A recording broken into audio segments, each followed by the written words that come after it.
Bismillahirrahmanirrahim. Assalamualaikum warahmatullahi wabarakatuh.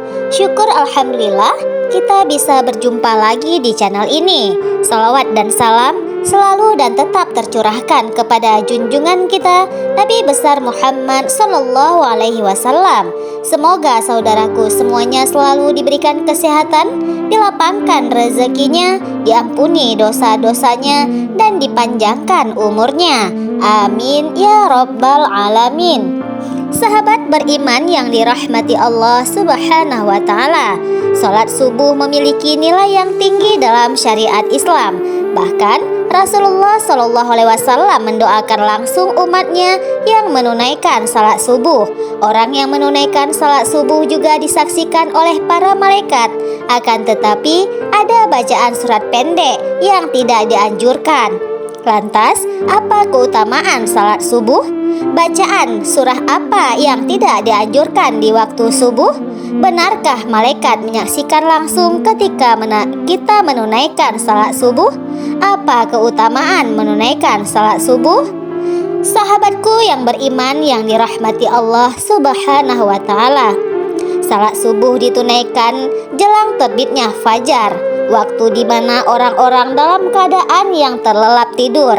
Betapa banyak kaum muslim yang lalai dalam mengerjakan salat subuh. Mereka lebih memilih melanjutkan tidurnya ketimbang bangun untuk melaksanakan salat.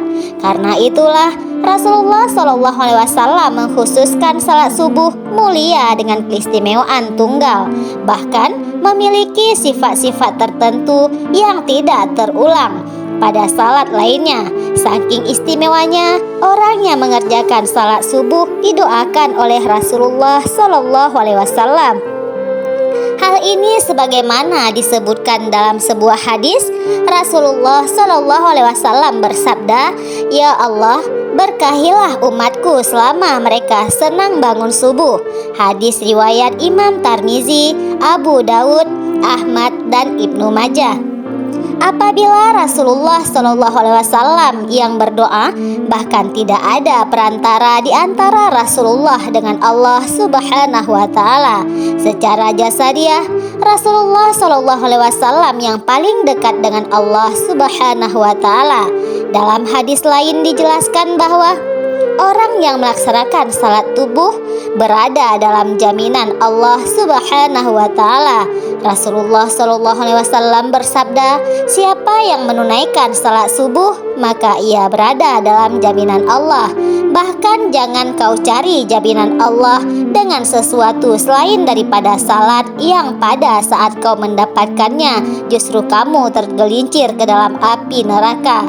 Hadis riwayat Imam Muslim. Apabila Allah Subhanahu wa ta'ala yang memberikan jaminan, mungkin akan manusia sulit untuk menjangkau dan menebaknya. Di antara janji Allah bagi hambanya yang taat menunaikan ibadah salat subuh adalah kelak di surga nanti akan melihat Allah Subhanahu wa ta'ala. Hal ini sebagaimana sabda Rasulullah Sallallahu Alaihi Wasallam, kami sedang duduk bersama Rasulullah Sallallahu Alaihi Wasallam ketika melihat bulan purnama. Beliau berkata, "Sungguh kalian akan melihat Rob kalian sebagaimana kalian melihat bulan yang tidak terhalang dalam melihatnya. Apabila kalian mampu, janganlah kalian menyerah dalam melakukan salat sebelum terbit matahari dan salat sebelum terbenamnya matahari. Maka lakukanlah." Hadis riwayat Bukhari dan Muslim. Di dalam Al-Quran juga telah dijelaskan bahwa salat subuh merupakan waktu yang paling baik untuk mendapatkan rahmat dan ridho dari Allah Subhanahu wa ta'ala.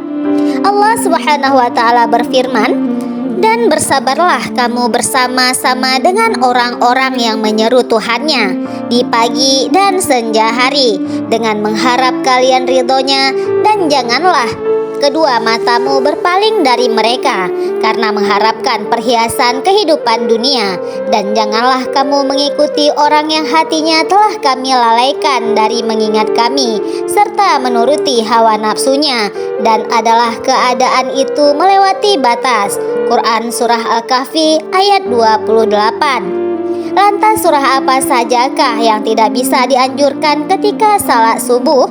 Sahabat beriman yang dirahmati Allah, begitu utama dan keistimewaannya salat subuh sampai ada bacaan surah tertentu yang tidak dianjurkan dalam Al-Quran.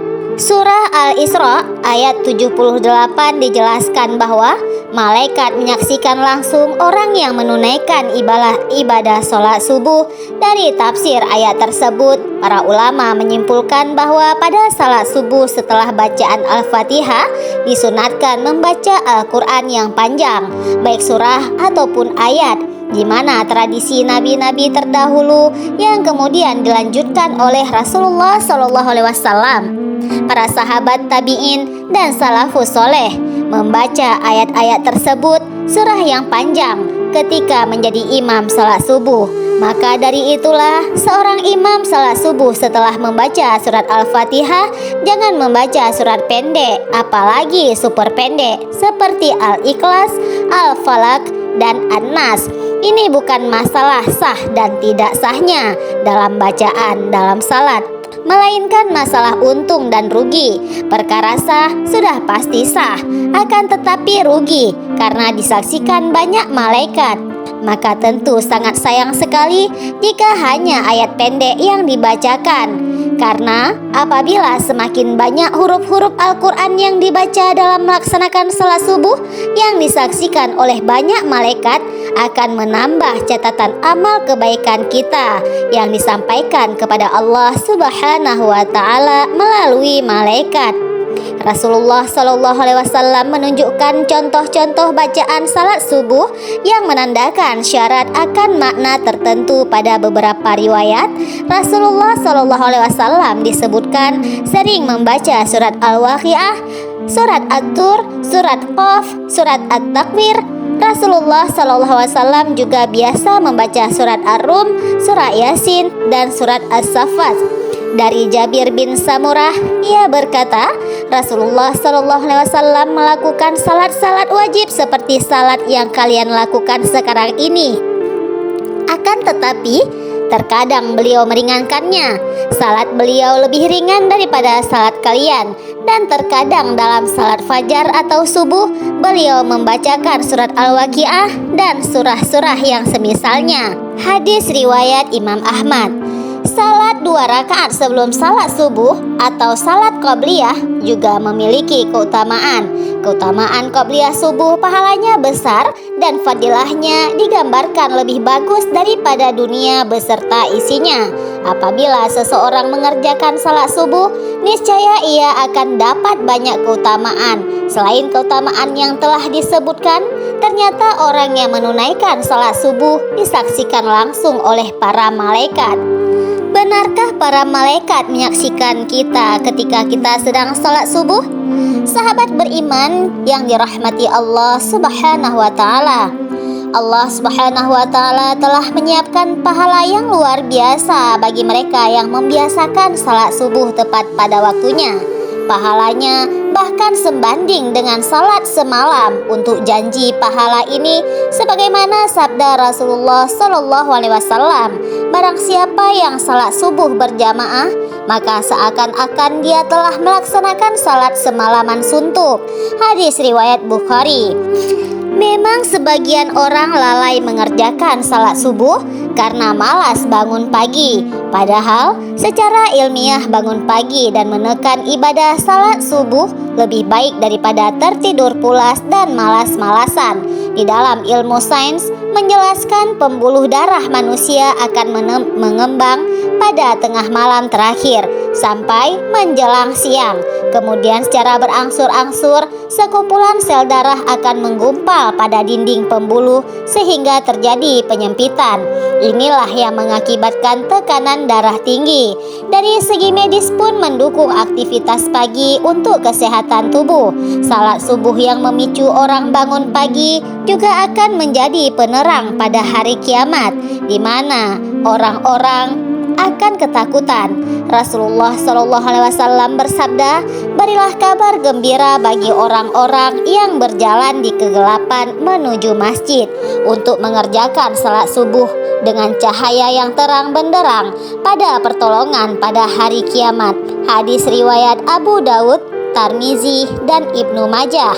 Salat subuh yang dilaksanakan pada pergantian malam dan siang dimulai menjadi hal yang disukai para malaikat, karena pada saat itulah mereka malam dan siang sedang bertugas. Maka dari itulah mereka melaksanakan salat subuh pada awal waktu, sebab disaksikan oleh para malaikat, baik itu malaikat yang bertugas pada malam hari maupun di siang hari. Allah Subhanahu wa Ta'ala berfirman, "Dan dirikanlah salat subuh. Sesungguhnya salat subuh itu disaksikan oleh para malaikat." Quran Surat Al-Isra ayat 78.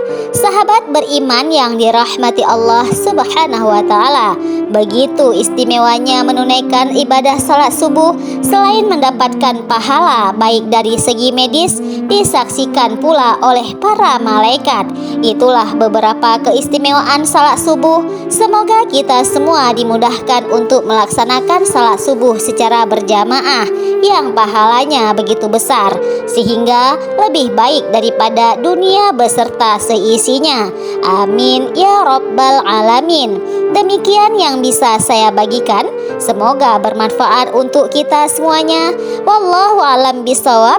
Wassalamualaikum warahmatullahi wabarakatuh.